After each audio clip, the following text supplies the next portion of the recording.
Pelo sinal da Santa Cruz, livrai-nos Deus, nosso Senhor, dos nossos inimigos, em nome do Pai, do Filho e do Espírito Santo. Amém. Hebreus capítulo 4, capítulo 3, versículo o 4, num segundo momento do versículo ali, segunda parte, 4b, quando diz assim: ora, quem constrói tudo é Deus. Eu disse para você que nós vamos pensar alguns versículos, porque a mensagem que Deus inspirou por meio desta palavra tem mais força assim.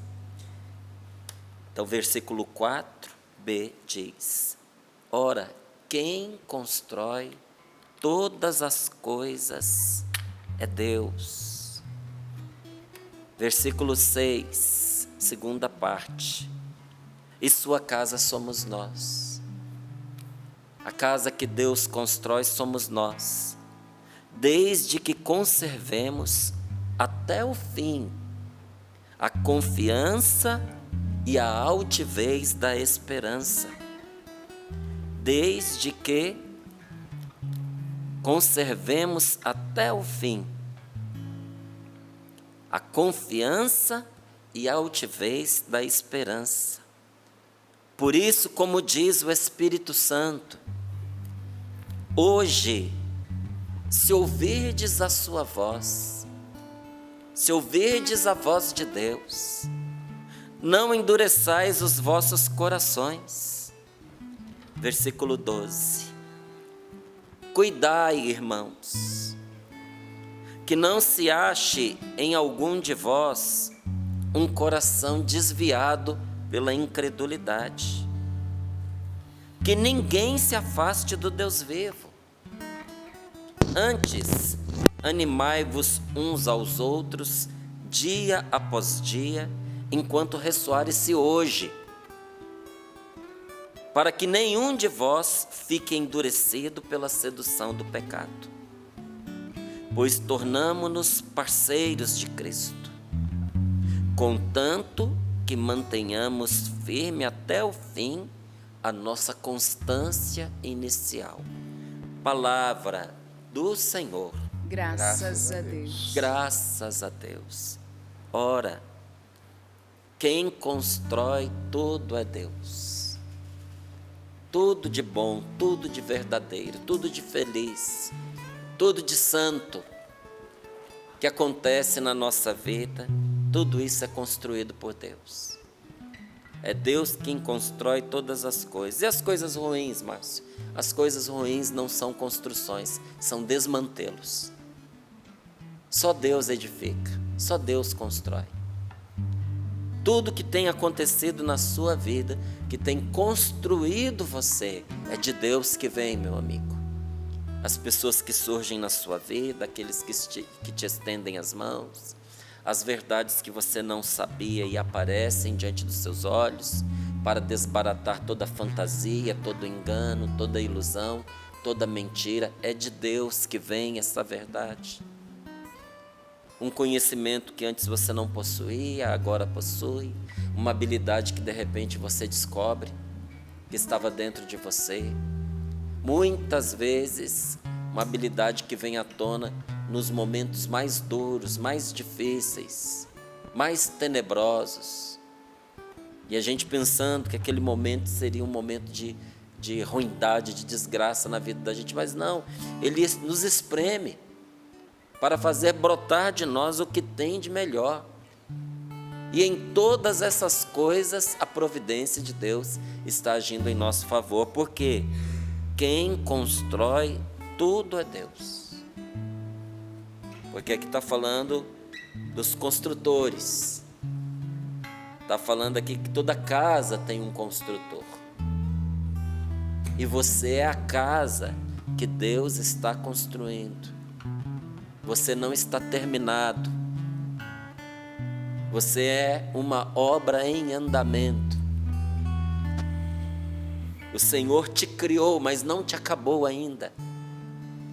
Que muitas vezes nós queremos nos ver, nos tratar a nós e aos outros como obra acabada, como obra finalizada. Não, é justamente essa a missão do Espírito Santo. Não me lembro agora quem é o autor, desse quadro, mas tem um quadro onde Deus ele vai ali pincelando a sua criação, e o pincel que Deus usa para dar o acabamento é o Espírito Santo. O Espírito Santo está agindo na nossa vida para concluir com maestria a obra daquele que faz bem todas as coisas.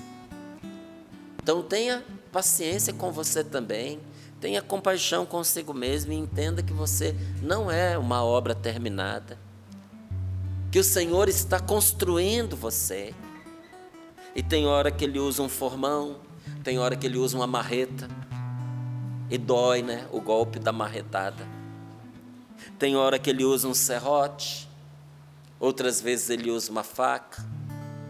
Tem momentos que Deus ata, amarra, junta, firma. Tem horas que Ele lixa, tem horas que Ele retoca, que Ele pinta. Somos uma obra em construção nas mãos de Deus, e nem sempre é agradável o que acontece conosco, porque no momento em que uma casa está sendo construída, muitas vezes a gente vê que certas coisas sobem à custa de pancadas, e as pancadas doem, mas é para a edificação. E diz aqui a palavra de Deus: a sua casa somos nós, desde que tem uma condição, desde que conservemos até o fim a nossa fé primeira, a fé que fez com que nos uníssemos a Deus. Desde que conservemos até o fim a confiança em Deus e a altivez da esperança. O nosso nível de esperança tem que ser alto, gente. A gente precisa esperar de Deus tudo de bom. Espere de Deus coisas boas, porque coisas boas virão. O Senhor não tem para nós um futuro de desgraça, um futuro de miséria, um futuro de desconstrução, se Ele é o construtor. Deus tem para nós um futuro construído, que nos leva a um objetivo. Então, espere de Deus essas coisas. Espere de Deus o fim do mal, o fim do erro, o fim da confusão, o fim de tudo aquilo que tem feito você sofrer. Porque existem certos sofrimentos que entram na nossa vida por força de maldades, ou nossas ou dos outros. Então a gente tem que esperar o fim também destes sofrimentos. Espere de Deus coisas boas. Mantenha alto o seu nível de esperança. Não é isso que a palavra está dizendo para nós? Nós somos casas de Deus. Nós somos habitados por Deus. Desde que conservemos até o fim a nossa fé em Jesus, a nossa confiança no Deus Altíssimo, e mantenhamos altiva a nossa esperança. Por isso, como diz o Espírito Santo, olha quem diz, o Espírito Santo, como diz o Espírito Santo hoje, nesta manhã: se você ouvir a voz de Deus, não endureça o seu coração. E para que ninguém tenha dúvida disso, olha o que diz o versículo 12. Cuidai, irmãos, para que não se ache em algum de vós um coração transviado pela incredulidade, porque a incredulidade transvia o nosso coração. A incredulidade nos coloca num rumo que não é o que Deus escolheu para nós. A falta de fé nos empurra em direção à perversidade e à perversão. Então, cada um de nós precisamos cuidar. Não é isso que nós temos feito todos os dias dessa quaresma? Não tem sido exatamente essa a proposta? desse retiro espiritual que nós estamos fazendo na presença do Deus vivo, cada um de nós precisa cuidar para que não se ache em nós um coração transviado pela incredulidade, que ninguém se afaste do Deus vivo. O que nós precisamos fazer nesse tempo oportuno de graça que Deus está nos dando? Nós precisamos entrar na presença do Deus vivo. Nesse tempo de Quaresma, durante a nossa Páscoa, durante o Pentecostes e todos os dias que virão por esse ano de Deus e pelos anos que teremos pela frente. Porque na presença do Deus vivo, toda vida, todo bem, toda graça. Fora da presença de Deus, irmão, só desgraça, só perdição, ou como diz aqui a palavra de Deus, só transviar-se, não é? Só estar transviado quando você se afasta da presença de Deus. Então que ninguém se afaste da presença do Deus vivo. Antes, animai-vos uns aos outros, dia após dia, enquanto ressoar esse hoje. O que esta palavra está nos chamando a fazer? A abrir os nossos ouvidos e a fixar os nossos olhos naquele que tudo pode em nosso favor. Nesse dia de hoje, levante os seus olhos para Deus. Nesse dia de hoje, abra os seus ouvidos para o Senhor. Nesse dia de hoje, ponha o seu coração em Deus. Aqui está o segredo. Colocar em Deus o nosso coração, não deixar o nosso coração endurecer, abrir os nossos ouvidos para o Senhor, levantar os nossos olhos para Deus. Quem deve fazer isso? Todos nós, mas de uma maneira especial, todos os que estão doentes. De uma maneira especial, todos aqueles que sofrem no seu coração. Eu disse desde o início e repito, esse tempo de graça chamado Quaresma é tempo de cura para nós. Então quem deve se achegar a esse Deus vivo? Todos aqueles que têm problemas. Que levantem hoje os seus olhos para Jesus, porque não é à toa que está escrito esse hoje aqui nesta palavra. Hoje, esta palavra, hoje, diz o Senhor, realiza-se para nós. Põe-se diante dos nossos olhos, porque Jesus está sempre no hoje. Não é para mim e para você, tem passado, tem futuro, mas para Deus é eternidade, é o hoje que não acaba mais. Então, as nossas feridas passadas, as coisas que nós não conseguimos digerir e que no decorrer dos anos vieram nos acompanhando, todas elas estão agora, nesse exato momento, diante de nosso Senhor Jesus Cristo. Para Ele tudo isso está acontecendo hoje. E Ele que há 2000 anos atrás interveio na vida de tantas pessoas e realizou grandes graças na vida delas, está presente hoje, aqui, agora, nesse momento de oração, em meu favor e em seu favor, e Ele continua fazendo hoje o que há 2000 anos atrás Ele fazia por todos aqueles que eram colocados diante dEle, todos aqueles que entravam na sua presença. Você entende a importância de todos os dias nós começarmos as nossas manhãs e tudo o que fazemos na presença do Deus vivo? Qual é a nossa parte? A nossa parte é abrir o coração para que aquilo que Deus deseja realizar entre nós aconteça. Abra o seu coração para que Deus possa fazer com que a graça dele aconteça também para você. Que essa graça esteja em nós e que essa graça esteja entre nós, porque Deus quer agir por meio de nosso Senhor Jesus Cristo, agir por meio do seu Espírito Santo na minha vida, na sua vida, com todo o poder do seu amor. Mas nós podemos bloquear essa ação de Deus em nossa vida pela nossa vontade, ou por transviarmos, como diz esta palavra, da credulidade. ter no nosso peito um coração endurecido e pior, transviado pela incredulidade. O Senhor quer agir em nós com o seu amor? Ele quer, mas nós podemos bloquear essa ação. Nós podemos impedir a ação de Deus, infelizmente. E como é que isso acontece? Nós o impedimos muitas vezes inconscientemente. Não é que eu diga assim, eu não quero que Deus haja na minha vida. Existem atitudes que barram a mão de Deus de intervir na nossa vida.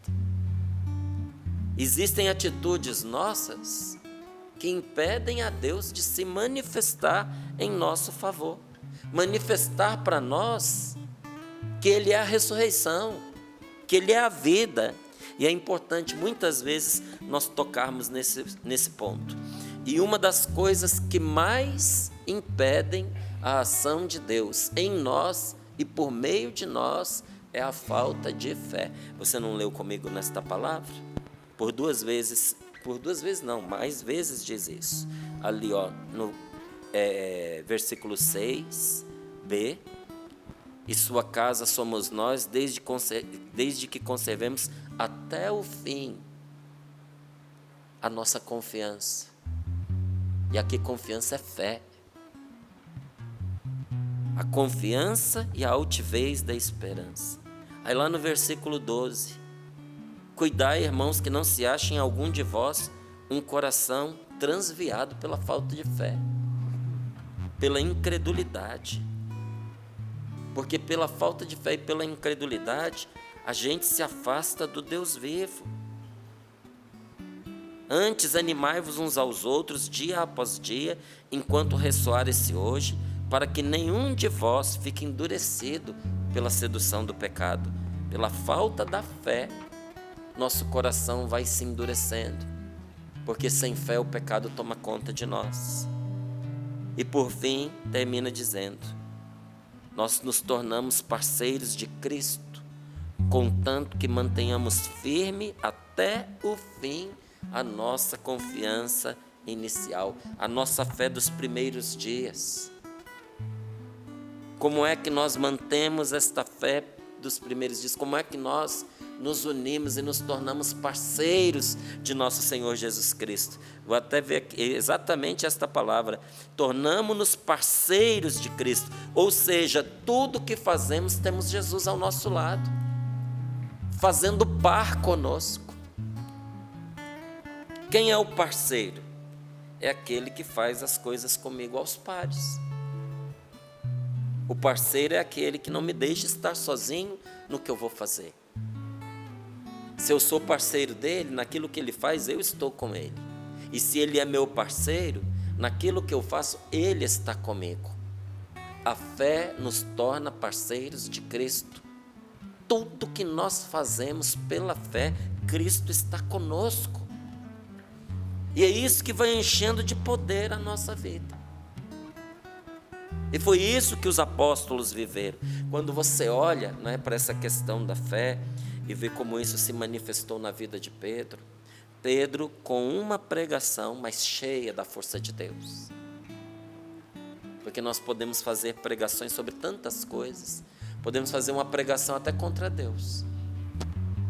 E tem gente que prega contra Deus, tem gente que prega contra a palavra de Deus, tem gente que prega contra a família, tem gente que prega contra a ordem natural das coisas. Então, uma pregação, por ser pregação, não significa que ela esteja cheia do Espírito Santo não, viu? Porque a pessoa está pregando, então a graça de Deus está com ela. Calma aí, a graça de Deus está com ela, se ela, pela fé, é parceira de Cristo. Se o que ela está fazendo com Jesus. Se na sua pregação ela dá voz ao Cristo Senhor, aí a pregação é cheia do Espírito Santo, aí é cheia do poder de Deus. E Pedro, com uma única pregação, mas cheia do Espírito Santo, diz a palavra de Deus que converteu 5.000 pessoas.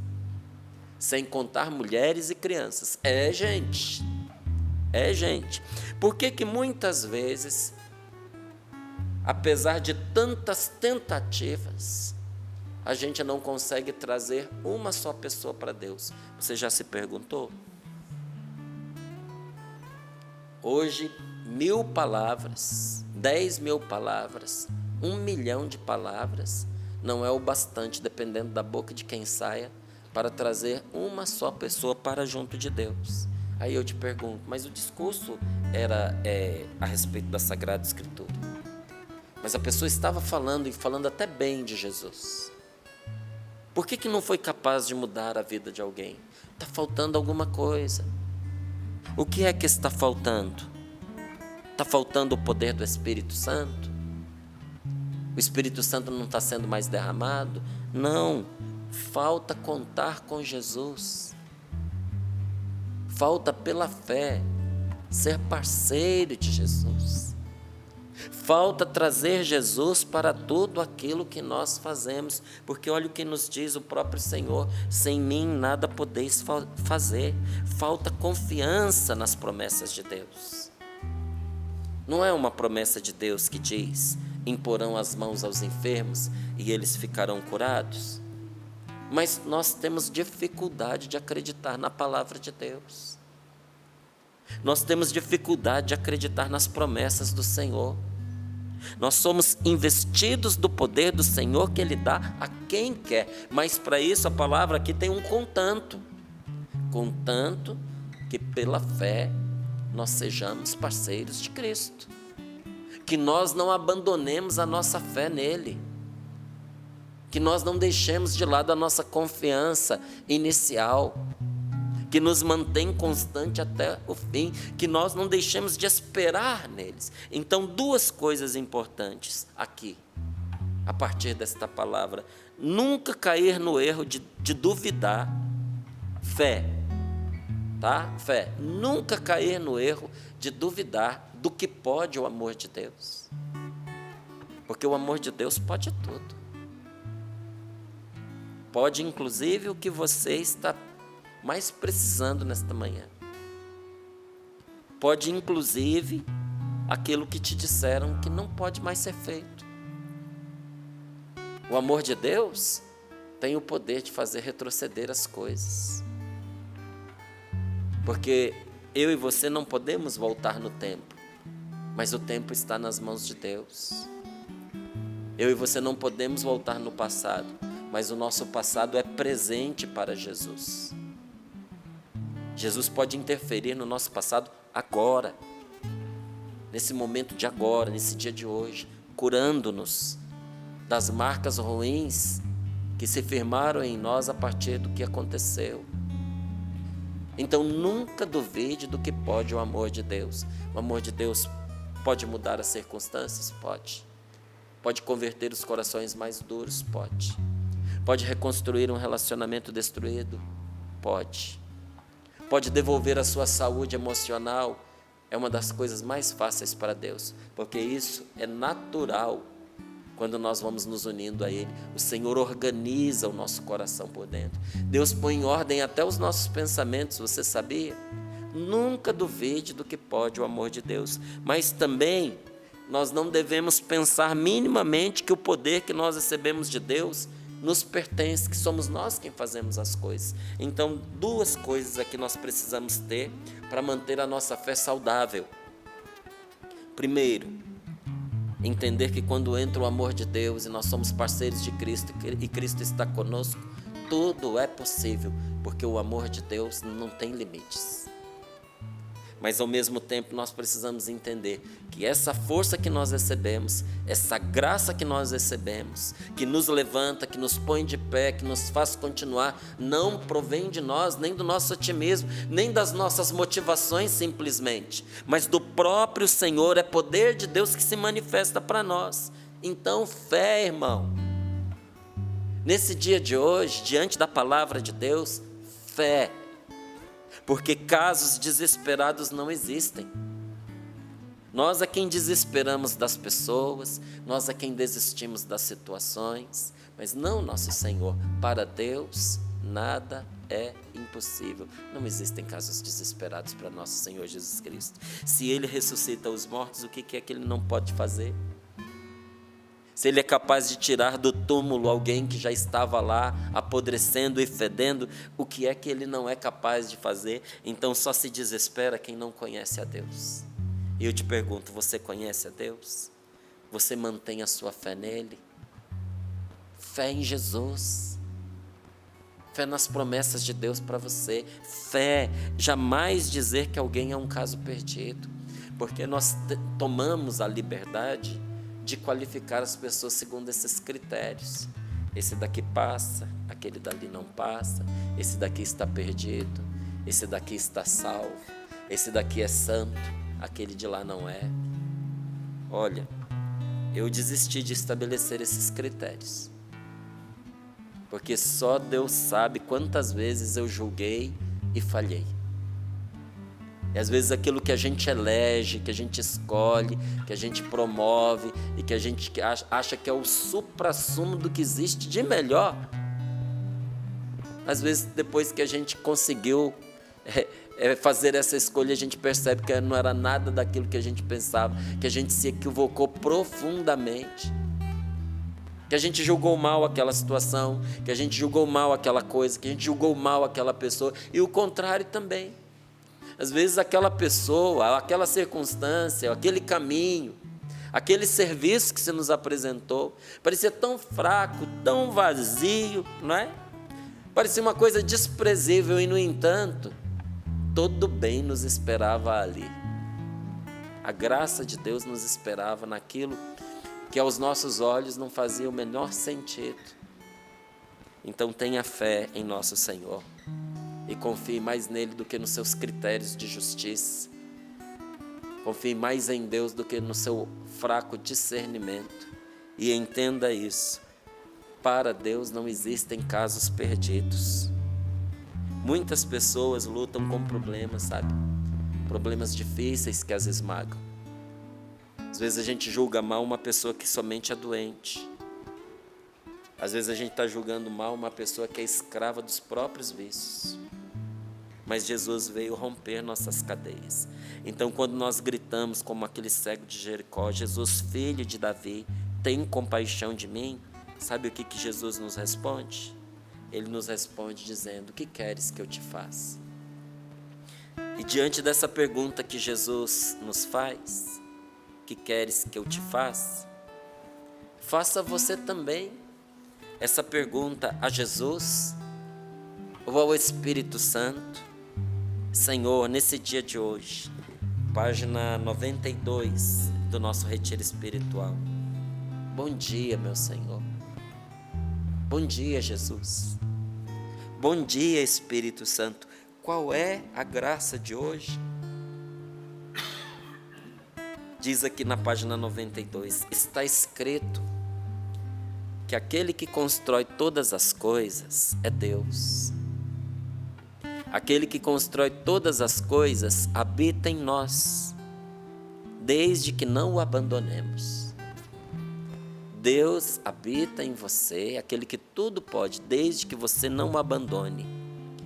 E se hoje ouvirmos a sua voz, se hoje nós dermos atenção à palavra de Deus, se hoje nós confiarmos nas suas promessas, se nós hoje acolhermos a direção do Senhor para a nossa vida, a sua vontade, diz aqui, também nós habitaremos nele. Há, portanto, uma graça que é para hoje, uma salvação que nos é oferecida neste preciso momento. Quando a palavra diz, hoje, se ouvirdes a sua voz, esse hoje significa literalmente esse momento em que você respira, esse momento que você pensa, esse momento em que este programa está acontecendo, esse momento em que eu leio as páginas deste livro. Sendo assim, eu preciso entender que existe algo que diz respeito à minha salvação, que exige de mim uma resposta para este exato momento. É para agora. Não deve ser deixado para depois. Trata-se de algo que pessoalmente devo fazer e que ninguém pode fazer no meu lugar. Algo que me impedirá de receber a salvação caso eu não o faça. Funciona assim. quando pela fé eu aceito ser salvo por Jesus, um milagre acontece. Eu começo a ter vida nova, vida sobrenatural. Isso se dá quando eu aceito, porque a iniciativa é sempre de Deus. Jesus é aquele que por primeiro vem salvar o que estava perdido, socorrer os fracos, chamar para si os que estão em pecado. O primeiro passo é sempre de Deus.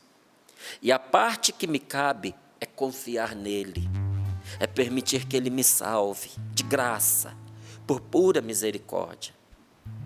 Pode ser que nesse processo de aceitar Jesus em minha vida, aconteça algo extraordinário que me faça avançar largamente em minha caminhada espiritual. São aqueles momentos fortes em que, de repente, descobrimos o céu e somos tomados de amor e gratidão. E é isso mesmo que precisamos, aqui e agora.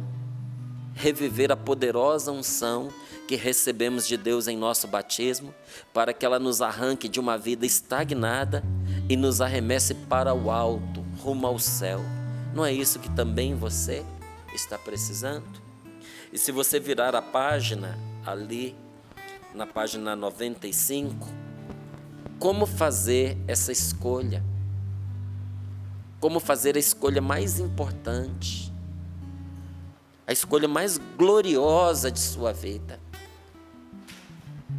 Esse capítulo ele é muito importante, porque ele vai colocar diante de você uma decisão sobre uma escolha, que se você tomar corretamente, será a escolha mais importante da sua vida, a decisão mais importante, da qual você vai se gloriar por toda a eternidade. Te digo mais, se você acertar nesse ponto, todo o resto da sua vida, ainda que tivesse fracassado, se conserta sozinho, por meio deste acerto.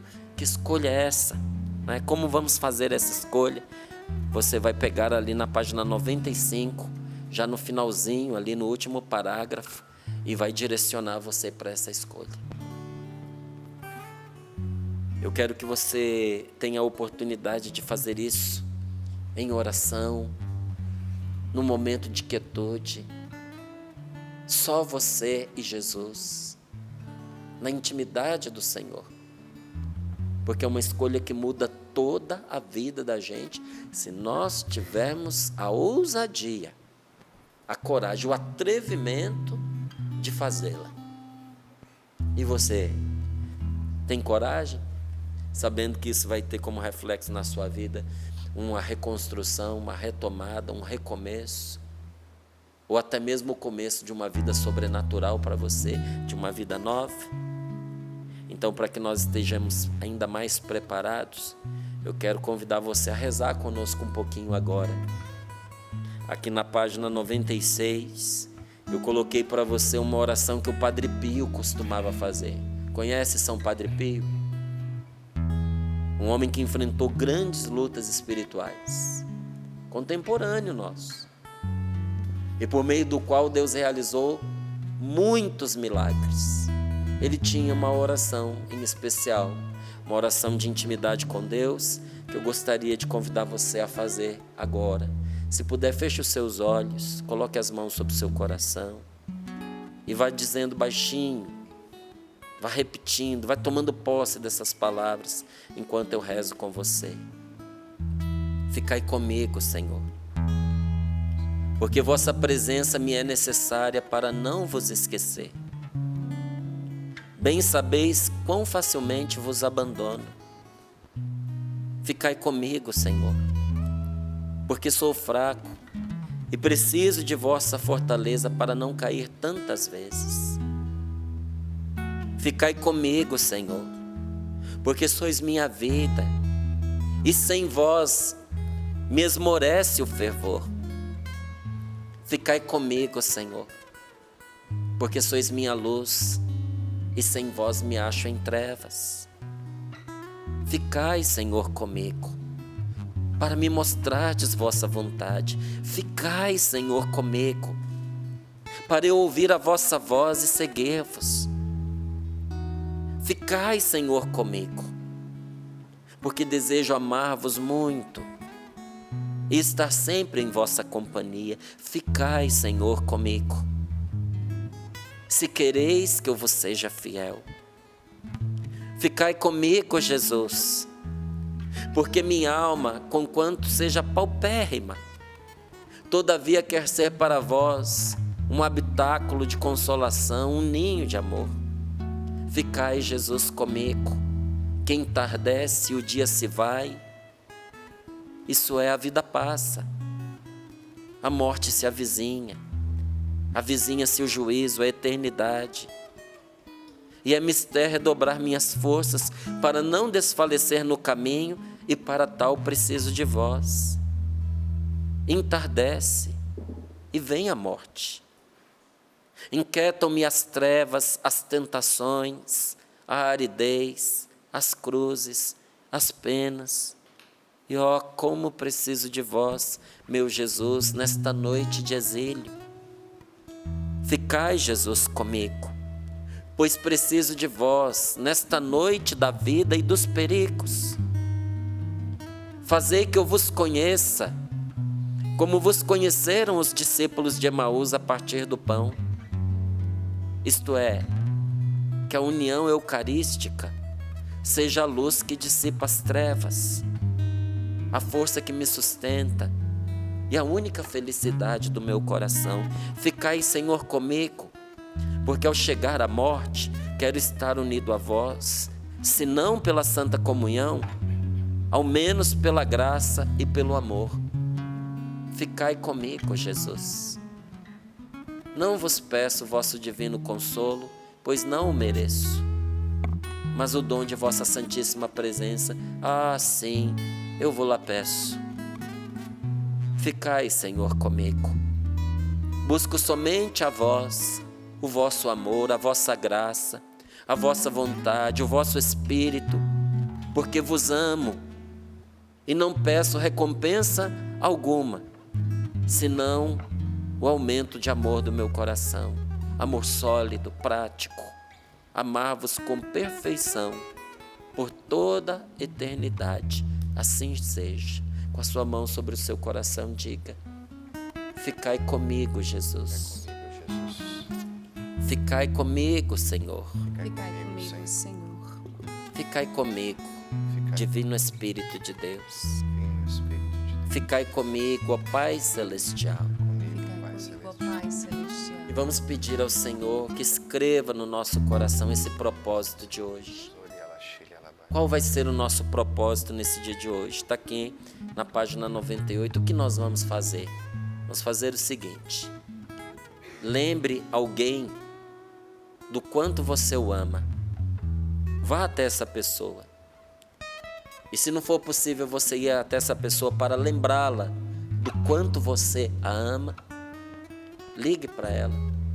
Envie uma mensagem, ainda que seja para dizer: olha, eu estou passando aqui só para te lembrar de uma coisa, que eu amo você, que você é muito importante para mim, e que enquanto eu viver eu estarei contigo. Você pode contar comigo até o fim. Imagina como seria para você alguém chegar e te dizer isso. É o que será para essa pessoa quando você procurá-la e disser para ela: vim dizer que eu te amo. Obrigado, Senhor. Obrigado.